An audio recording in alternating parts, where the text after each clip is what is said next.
What's up, everybody? It's Izzy, and in this video I want to talk about the most common bench press error that I see when I start working with a new client. Now keep in mind that this entire video is going to be from the perspective of a power lifter, obviously. I think we all know that for all three of the lifts, whether it's the squat, the deadlift, or the bench, they can be really as simple or as complex as you'd like them to be in terms of technique. For example, on the deadlift, if you're like a rage-fueled conventional puller, you might not even have technique besides just walking up to the bar, taking the stance that you like, and then, gripping and ripping the bar. There might be zero technique there. And that can get you pretty damn far because the deadlift in and of itself is a great movement to build strength. So as long as you don't get hurt doing that, over time, you're likely to continue to get stronger. And it's really the same thing for the squat too, right? You could just put the bar on your back and bend your knees and hips and come back up.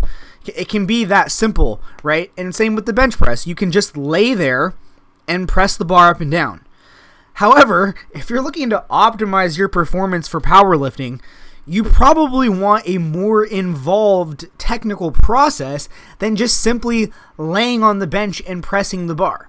So one of the most common errors, and this is something that I have to fix on almost every new novice or intermediate client that starts to work with me, is that people just kind of lay on the bench and start pressing. And what they'll do is, they'll retract their shoulder blades a little bit because they know about that. They'll tuck their feet just a bit, set up kind of a little baby arch, and then unrack the bar and start pressing. And it's funny because when I ask, for videos to initially assess people's form, they'll send me videos of the movement starting from the unrack process. And I'll say, no, I'm going to need a video that shows your entire setup from start to finish, from when you first get on the bench to when the movement ends. And this kind of takes some people by surprise.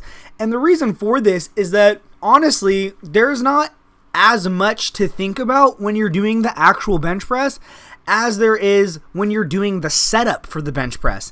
The setup, especially of the powerlifting style bench press, is much more complicated than the execution while you're under the bar. Now, don't get me wrong, I'm not saying that there's nothing to focus on, that there's no cues to think about when you're under the bar. Obviously, you want to keep your lats tight. You want to bring your chest to the bar. You want to use leg drive. There's a lot of different things that you could potentially focus on when you're underneath the bar. However, the foundation of any powerlifting style bench press is your setup process. How good your arch is and how good your leg drive is and what the trade-off is going to be between those two comes down to how you set up. And if you're just laying on the bench press, retracting your scapulas, kind of just shuffling your feet about and then starting the movement, you're leaving pounds on the table. And it's just a lazy way to bench press. A lot of the times you will hear people say things like, if you're comfortable in the starting position of the bench press, if your bench setup is comfortable, you're doing it wrong. And that's a little extreme because I think that sometimes, there are certain styles of bench pressing that aren't going to feel so crappy.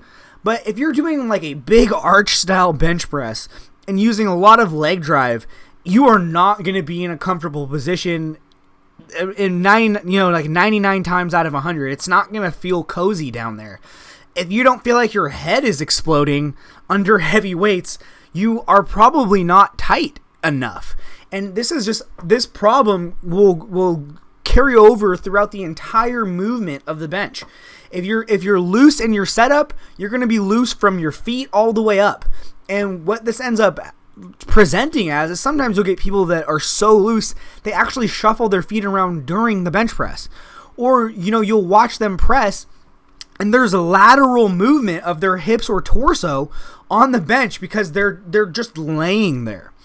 And I suppose the point that I want to drive home here about this is that if you are interested in the powerlifting style bench press, you need to take a lot more time to perfect your setup process.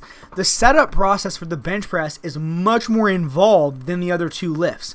Now, the setup process for a powerlifting style sumo deadlift is pretty involved as well, but nowhere near as involved as a bench press. And again, if you're looking to get the most out of your technique, I would really advise you to look into the various methods out there for setting up the biggest arch possible, or for how to set up for maximum leg drive. It totally depends on your style of bench, but it's not going to be as simple as you just laying there and pressing. Because here's the thing. Most of the people that I deal with are natural powerlifters who are not 250 pounds, lean. And they're people who are quite flexible. They're of normal size and normal proportions, and they can get a lot out of a powerlifting style bench press setup.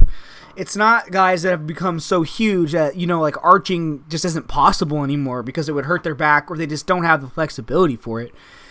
It's just novices who I think just don't know any better than the fact that realistically your bench press setup should be very uncomfortable, and it should be jamming you into a super tight position where you can actually get carryover from your leg drive all the way throughout your entire torso. So when you just lay on the bench press and just press with your upper body, the kinetic chain pretty much goes, from where your shoulders are pinned through the bar. But in a properly set up powerlifting style bench press, the kinetic chain of the bench press can actually be extended all the way to your feet and through the floor. And this is a key point because when you get tension throughout your entire body, it's going to give you so much more power off of your chest. Anyways, I'm just ranting at this point. The real key point that I wanted to emphasize is that if you're interested in powerlifting, you need to have a more involved setup process than just casually laying on the bench and getting into a nice cozy little position. 99 times out of 100, if your bench setup is not extremely uncomfortable, your bench setup probably sucks. Now there's exceptions, of course, but more often than not, that's going to be the case. So whether you set up your bench with the bridge method or the slide through method or a different method, look into the methods out there for setting up a big arch. Pick one and start to master it. Don't just lay on the bench and press because you're leaving technique gains on the table. Anyways, guys, that's all I have to say about that. Hope you enjoyed the video. As always, my friends, have a nice day and good luck with your training. Peace.